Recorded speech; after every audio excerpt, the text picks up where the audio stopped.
ज्यादा क्रोध करने से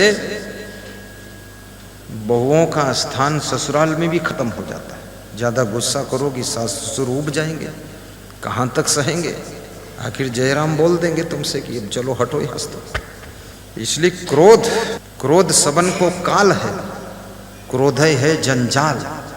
शिव दुर्वासा क्रोध बस बहुत भय बेहाल। एक उदंड ग्राहक किसी की दुकान पर आया, सामान तो थोड़ा खरीदा, बातें ज्यादा किया और बोला तुम दिन भर ठगत हो, बहुत बड़े ठग। तो दुकानदार को भी थोड़ा गुस्सा आ गई। दुकानदार उठा, काला यहीं से हट जाओ ने तुम्हारे यहाँ की ईंट मारी हो। तो दुकानदार नीचे उतर गया दुकान से और ईंट ढूंढ रहे मार रही पते कि ईंट मार दी खोपड़ी। दुकानदार को भी ठेस लग गई, वो ठगता नहीं था, उसको ठग बता रहे। तो जो दुकानदार का नौकर था वो अंदर से आया और 1 किलो का बांट जो लोहे का था वो लाकर दिया दुकानदार कि ईंट न मिली बांट मार दो। तो दुकानदार बोला मूर्ख, ये बांट तो हमको याद दिलाए। दुकान से हटके इधर इसलिए आए हैं कि इधर ही लड़ाई झगड़ा होए, दुकान पर लड़ाई झगड़ा हुई तो दुकानों बंद हो जाए। हमका ईंट ऊँट मारे के थोड़े है, तो बहाना है, डरवाई थे हटाई वहीं से, ईंट नहीं मारे के, सह लेना है, गम खा लेना। जिसके पास में सहनशीलता है वो कहीं फेल नहीं होता है, चाहे वो बिजनेस करे, चाहे सधुआई करे, चाहे राजनीति करे और चाहे गृहस्थी करे। और जिसमें सहनशीलता नहीं है, गम खाने की क्षमता नहीं है, अनुशासन में रहने की क्षमता नहीं, वो सब जगह फेल हो जाएगा। वो दुकान मत खोले, नहीं तो घर के भी 10-20 लाख डूब जाएंगे। वो राजनीति मत करे, वहाँ विधानसभा में पिटाई खाए वापस लौट आएगा, कोई मतलब नहीं। एक बहुत बड़े अफसर थे, सीएमओ, मुख्य चिकित्सा अधिकारी, तो राजनीति का नशा चढ़ा उनको, रिटायर हो गए, चुनाव लड़ गए, सांसद बन गए, अफसर पन्ना मिटा नहीं, तो वही शान शौकत दोबारा बुरी तरह से हार गए।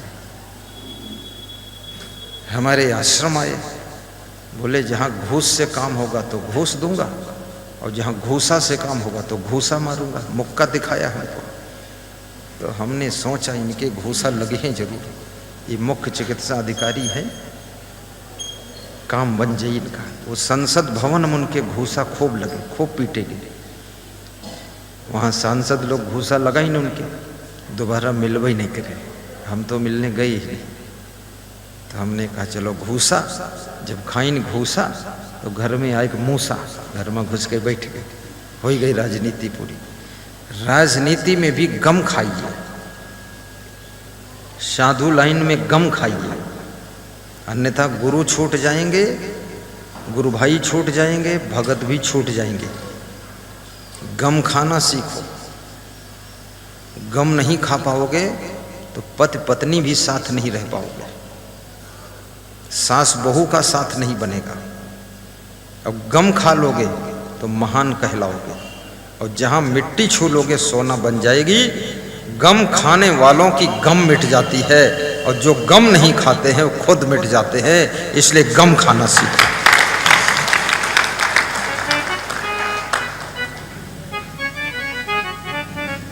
गाइए, गम समान भोजन नहीं, जो कोई गम को खा। हर बेटी से मेरा निवेदन है, ससुराल में जाओ गम खा कर रहे। रोज रोज वहाँ से मोबाइल कर करके अपने माता पिता को सूचना मत दो कि आज ये हुआ वो हुआ।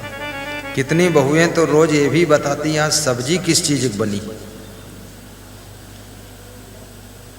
और ये भी बताती है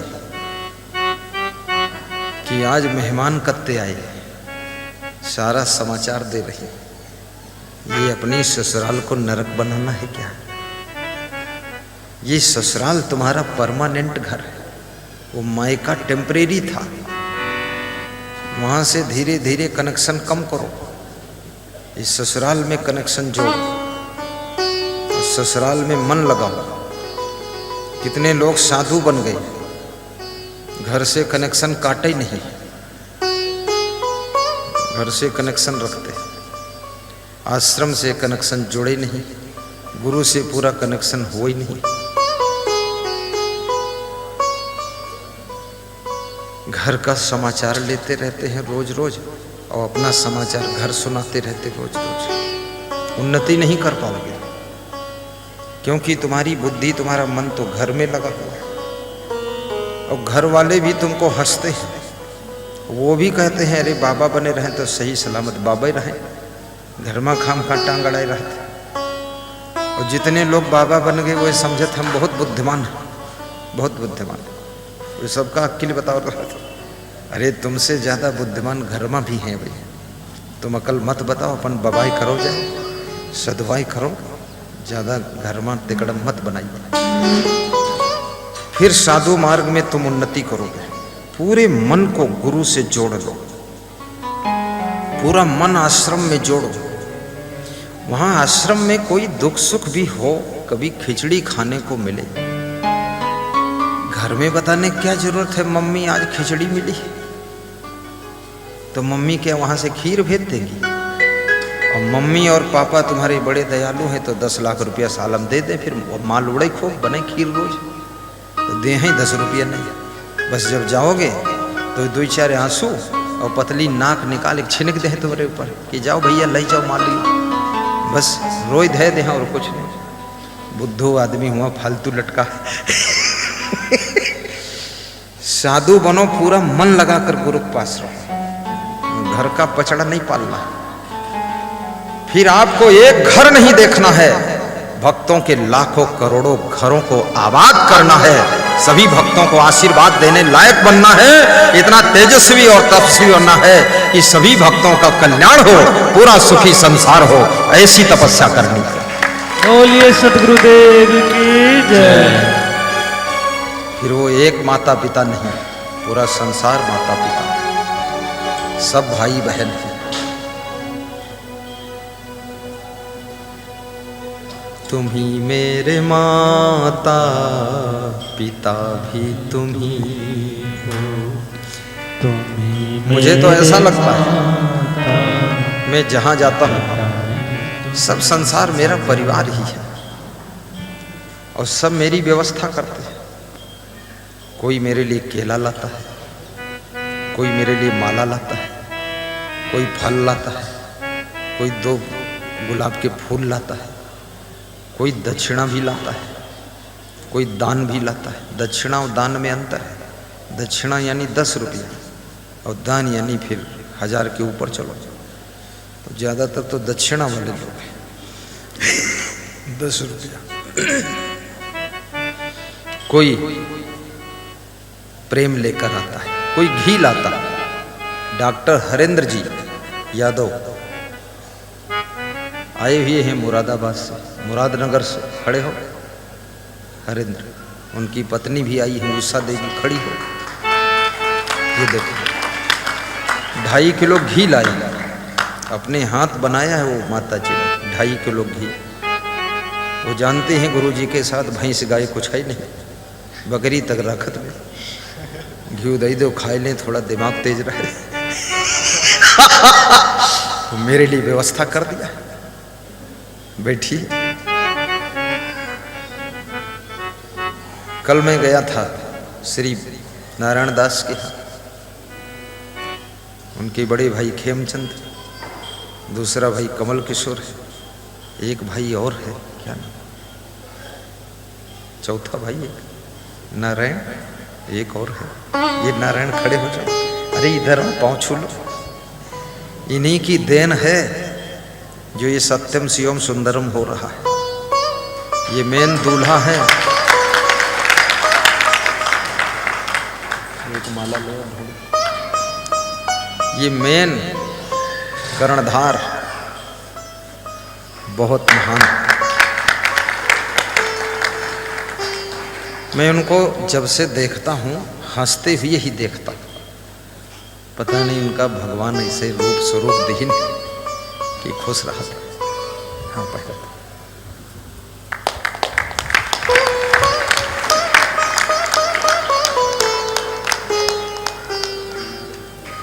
जोरदार ताली बजा दो।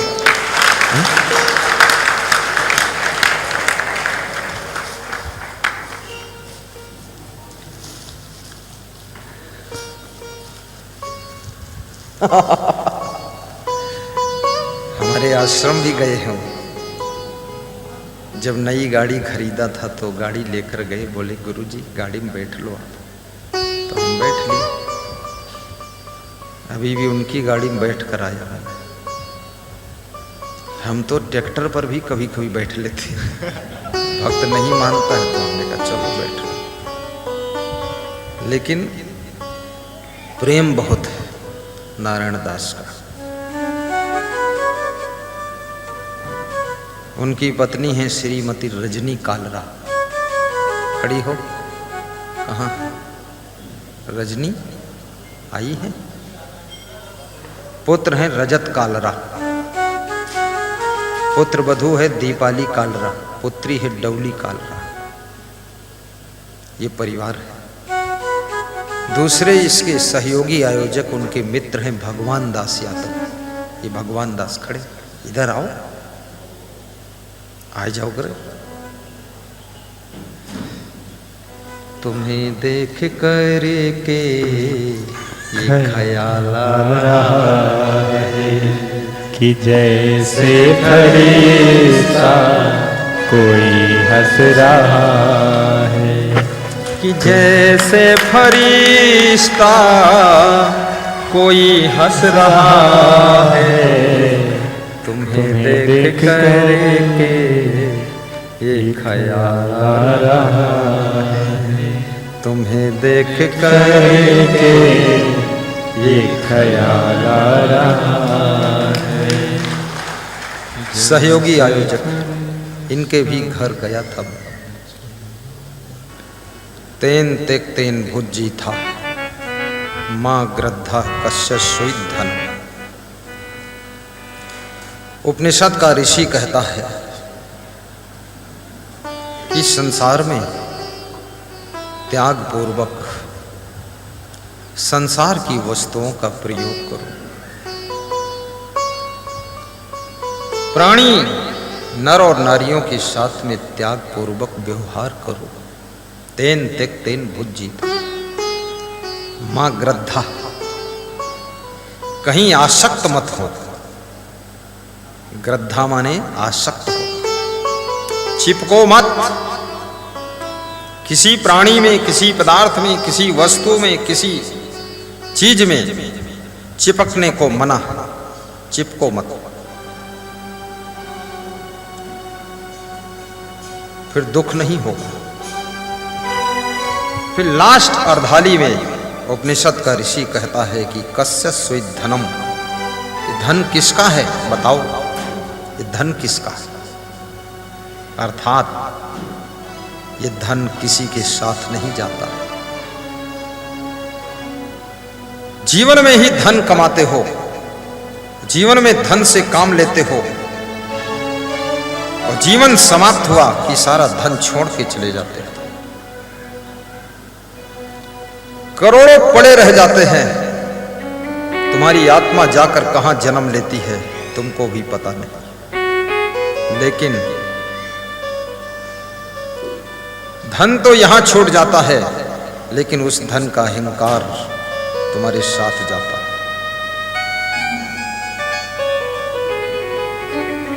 शुभ और अशुभ संस्कार तुम्हारे साथ में जाते हैं।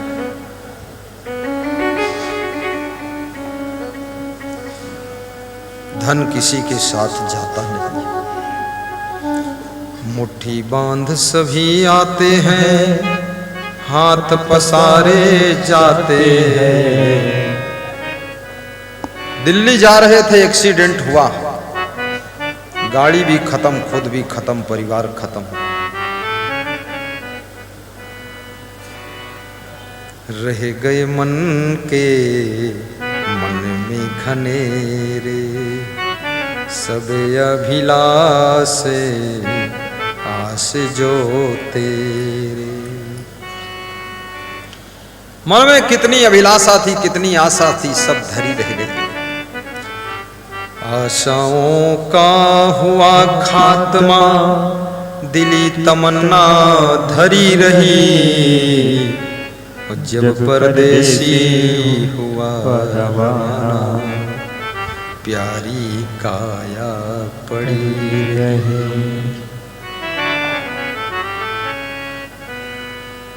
कुछ साथ नहीं जाएगा, मुट्ठी बांध कर आए, हाथ पसार कर जा। सिकंदर ने भारत को लूटा।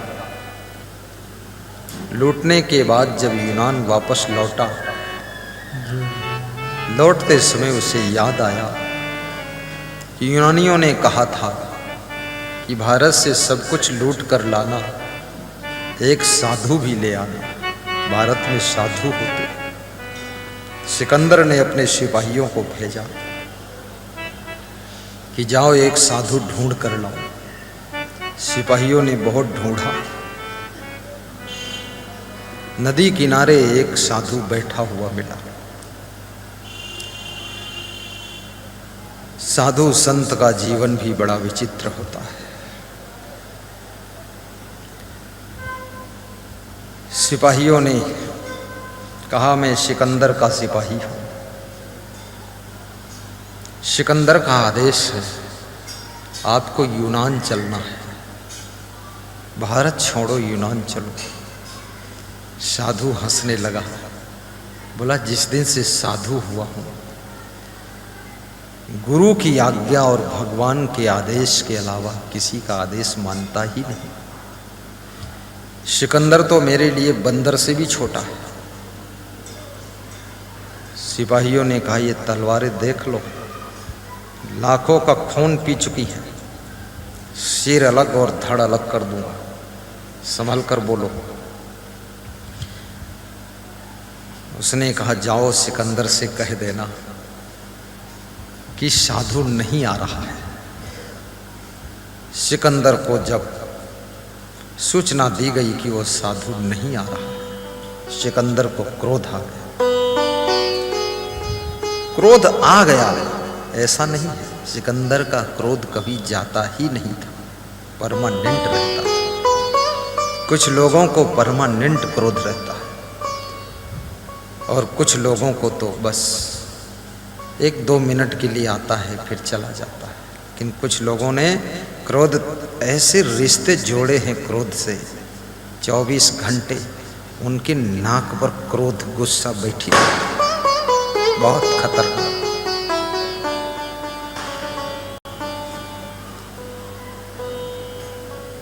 और क्रोधी के साथ में रहने वालों को भी शांति नहीं मिलती। जिसकी पत्नी क्रोधी है उसको भी शांति नहीं। जिसका पति क्रोधी है तो पत्नी को शांति नहीं। क्रोध सबन को काल है, क्रोध ही है जंजाल।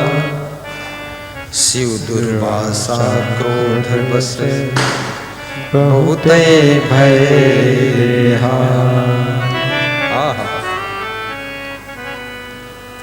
क्रोध सबन को काल है, क्रोध ही है जंजाल। शिव दुर्वासा क्रोध बस बहुत भय बेहाल।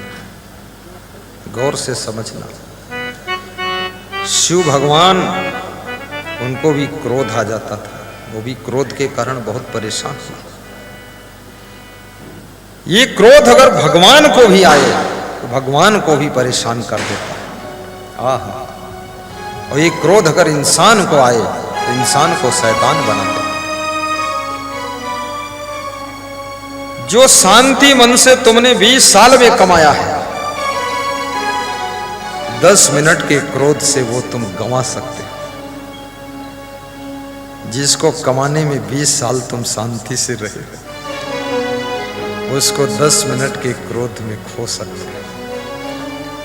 इसलिए सहन शक्ति बढ़ाइए, मूडी डूडी मत बनो। दुर्वासा ऋषि बहुत क्रोधी थे, बहुत नुकसान किया उनके क्रोध ने। और क्रोधी व्यक्ति जिद्दी भी बहुत होता है, जिद बहुत करता है, हठी होगा। उसकी नहीं मानोगे तो फिर क्रोधित हो जाएगा। जब दुर्वासा राम से मिलने के लिए अयोध्या गए और लक्ष्मण ने उनको द्वार पर रोका, दुर्वासा ने कहा कि श्राप दे दूंगा, सब अयोध्या जलकर भस्म हो जाएगी।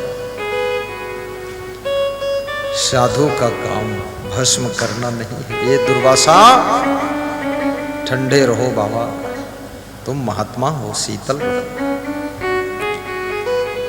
लक्ष्मण जी डर गए, बोले कि अरे पूरी अयोध्या जलकर भस्म हो जाए, इससे अच्छा है जाने दो इनको।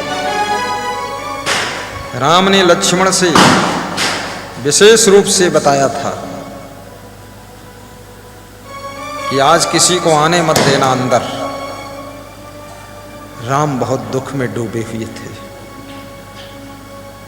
राम, ये संसार भगवान को भी दुखी करता है, इंसान को भी दुखी करता है, स्त्रियों को भी दुखी करता है, पुरुषों को भी दुखी करता है, पढ़े लिखे लोगों को भी दुखी करता है, अनपढ़ों को भी दुखी करता है, धनवानों को भी दुख है यहां, निर्धनों को भी दुख है यहां, गाड़ी वालों को भी दुख है, साइकिल पर चलने वालों को भी दुख है। दुख तो है। हमारा भगवान रो रहा है और भगवान ने कहा है लक्ष्मण किसी को आने मत देना। जब तुम ज्यादा दुख में होते हो, तुम्हारा मन किसी से मिलने का नहीं होता है। कमरा बंद कर लेते हो, कुंडी लगा लेते हो अंदर बस।